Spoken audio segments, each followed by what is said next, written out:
ഉളവക്കാട് SNDP ശാഖയിൽ കൊടിമര സമർപ്പണം നടന്നു. ഹലാസിപുരാണ പഞ്ചലോക യജ്ഞത്തിന് തുടക്കമായി. സമ്മേളന ഉദ്ഘാടനവും കൊടിമര സമർപ്പണവും SN ട്രസ്റ്റ് ബോർഡ് അംഗം പ്രീതി നടേശൻ നിർവഹിച്ചു.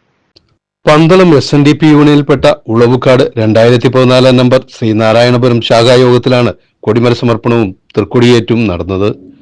ഒരാഴ്ച നീളുന്ന ഹാലാസ്യപുരാണ പഞ്ചാഹയജ്ഞത്തിനും തുടക്കമായി. യജ്ഞം മെയ് 24-നാണ് സമാപിക്കുന്നത്. ഞായറാഴ്ച രാവിലെ നടന്ന സമ്മേളന ഉദ്ഘാടനവും കൊടിമര സമർപ്പണവും SN ട്രസ്റ്റ് ബോർഡ് മെമ്പർ പ്രീതി നടേശൻ നിർവഹിച്ചു. മകനായി ഇവിടെ പൂജാതനാകുന്നതിന് മുമ്പും ഗുരു ഇവിടെ ഉണ്ടായിരുന്നു എന്നാണ് നമ്മളോട് പറയുന്നത്. ഇതെങ്ങനെ വിശ്വസിക്കുമെന്നാണ് നമുക്ക് അറിയാത്തത്. കൃപാലങ്ങൾ പറഞ്ഞു കഴിഞ്ഞാൽ അതിന് വേറൊരു മറുപടി നമുക്ക് പറയാനില്ല. അതുപോലെ തന്നെയാണ് ഗുരു പറഞ്ഞിരിക്കുന്നത് കുണ്ടലിനി പാട്ടിൽ, ഓമെന്ന് തൊട്ടൊരു കോടി മന്ത്രപ്പൊരുൾ നാമം നിറഞ്ഞുകൊണ്ടാടുവാങ്ങേ. അപ്പൊ ഞാൻ നേരത്തെ പറഞ്ഞ ആ മന്ത്രം നിങ്ങൾ തിരിച്ചു ചൊല്ലി നോക്കും.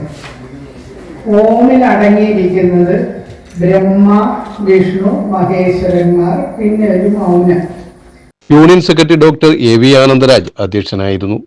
യൂണിയൻ കൗൺസിലർമാരായ ഉദയൻ പാറ്റൂർ, S ആദർശ്, സുരേഷ് മുടിയൂർക്കോണം, രാജു കാവുമ്പാട്ട്, ശാഖാ president K Gopinathan, vice president R Santhosh, യജ്ഞ committee chairman N Gangadharan, convener Ponnamma Vijayan, block panchayat president S Rajani, K Viswanathan, K Sreedharan, N Chandran, Sudharma Rajan, Sivaprabha Subhash, Lijina Aniruddhan എന്നിവർ പങ്കെടുത്തു.